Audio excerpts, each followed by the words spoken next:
ସ୍ୱାଗତ ଆମର ପଖାଳ ଭାତ ଆମକୁ ଦଳା ଦଳି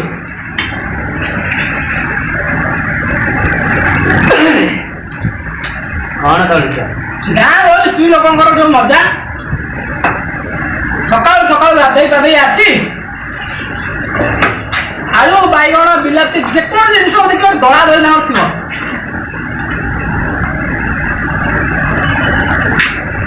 ଆଜ୍ଞା ଖରାଦିନ ଯଦି ସ୍ତ୍ରୀ ଲୋକ ବସି ଯାଇଥିବେ ସ୍ତ୍ରୀ ଲୋକ ଯଦି ବସି ଯାଇଥିବେ ସାଙ୍ଗରେ ପଖାଳ ଖାଇବା ସମୟରେ ତାଙ୍କର ଯୋଉ ଘଟି ଭାବିଲେ ଯଦି ଛୋଟ ଛୁଆ କାନ୍ଦୁଥିବେ ସେ ଭାବୁଛି ଶୁଣିବେ ଯାଇକି ଉଠିବେ ଆଉ କିଏ କାନ୍ଦୁଛି କେତେ ଜଣଙ୍କର ବସିବା ଷ୍ଟାଇଲ ଅଛି କିଏ ଚକା ମାରି ବସିଥିବ କିଏ ବାଘ ଢଙ୍ଗରେ ଏମିତି ବସିଥିବ ଆଉ କିଏ ଏମିତି ଅଧା ଘର ଏମିତି ବସିକି ଏମିତି ଖାଉଥିବେ। ତା ସବୁ ବଡ ଆଶ୍ଚର୍ଯ୍ୟ କଥା ହଉଛି ଆପଣ ଖାଇବାଟା ମିନିମମ 15 ମିନିଟ୍ 20 ମିନିଟ୍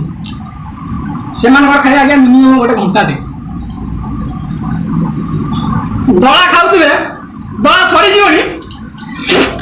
ଚାଟୁଥିବେ ତାକୁ ଘଣ୍ଟା ଦେଲାଣି ସରିଯାଇଛି ତାଟିଆରେ ଆଜ୍ଞା ଚାଟୁଥିବେ ତାକୁ 2 ଘଣ୍ଟା ଆଉ କେତେ ଜଣ ଅଛନ୍ତି 4-5 ସ୍ତ୍ରୀ ସବୁ ବସିଥିବେ ତାଙ୍କର ବାର୍ତ୍ତା ବସି ଚାଲିଥିବ ହଇଲ ଉଠୁ ବୋଉ ତୁ ଜାଣିଛୁ ସେ ଅମକ ଭାଷା ଟା ଆମ କାଲି ରାତି ତାଙ୍କର ମୋ ଟୋପିକି କହେ ସେ କାଜିକି ଆଜ୍ଞା ସମସ୍ତଙ୍କ ଭିତରେ କଥାବାର୍ତ୍ତା ଚାଲିଲା ଇଏ ତା ନାଁରେ ଅମକ ଡିକି ବାହାଙ୍ଗି ଶିକା ସବୁ କଥାବାର୍ତ୍ତା ଚାଲିଲା ସବୁ କଥାର ଶେଷ ପଞ୍ଚଲାଇନ୍ ତାର ଗୋଟାଏ ଥିବ ଇଏ ଶୁଣିବା ମୁଁ କହିଛି ବୁଝିବା କହିବୁନି ତୁ ତ ଜାଣିଛୁ ତା ଗେରସ୍ତକୁ ମରା ମଦ କି କୋଉଠି ଯଦି ଆସି ମତେ କହିଥିବ ତାପରେ ତୁ ଦେଖିବୁ ନା ଉଠିବୁ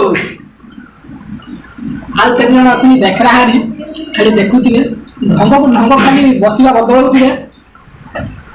ଭାତ ଖାଉଛି ଆଉ ଜଣେ କେତେ ଜଣ ଅଛନ୍ତି ସ୍ତ୍ରୀ ଲୋକଙ୍କର ଭାତ ଖାଇବା ଷ୍ଟାଇଲ କଥା ଚାଲିଥିବ ଭାତ ଧରା ହେଇଥିବ ହାତରେ ଭାତ ପୁରା ସରଳ ପୁରା ଫୁଟବଲ ବଲ ଖେଳୁଥିବ ଡିସ୍କାଉଣ୍ଟ ଭାତ କିନ୍ତୁ ବଲ ଖେଳିକି ତାର ବଡି ପରିଶ୍ରମ ହେଉଥିବ କାଟିକି ଯିବାନି ଭାତଟା ଆଜ୍ଞା ଜିଭ ପଳେଇ ଆସିବ ବାହାରକୁ ଆମେ ତ ଜଣେ ସ୍ତ୍ରୀ ଲୋକ ଅଛନ୍ତି ଅପକାନ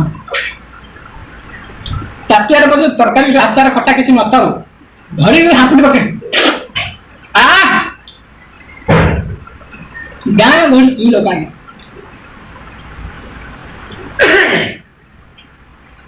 ଟାଉନିଆ ସ୍ତ୍ରୀ ଲୋକଟା କଣ କହୁନି ଟାଉନିଆ ସ୍ତ୍ରୀ ଲୋକ ବାର୍ତ୍ତା ପାଇବେନି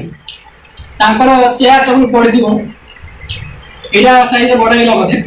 ইয়াଠୁ ଛୋଟ ସାଇଜର ବେଲା ଖଣ୍ଡେ ଥିଲା ପଖାଳ ଭାତ ତ ନଥିଲା ସେ ପଖାଳ ଭାତ ବୁଝନ୍ତୁନି ଆଜ୍ଞା ପାଣି ଭାତ ତାଙ୍କର ପାଣି ପୁରୀ ପାଣି ଭାତ ଗରମ ଭାତରେ ପାଣି ଢାଳି ସେ ଖାଆନ୍ତି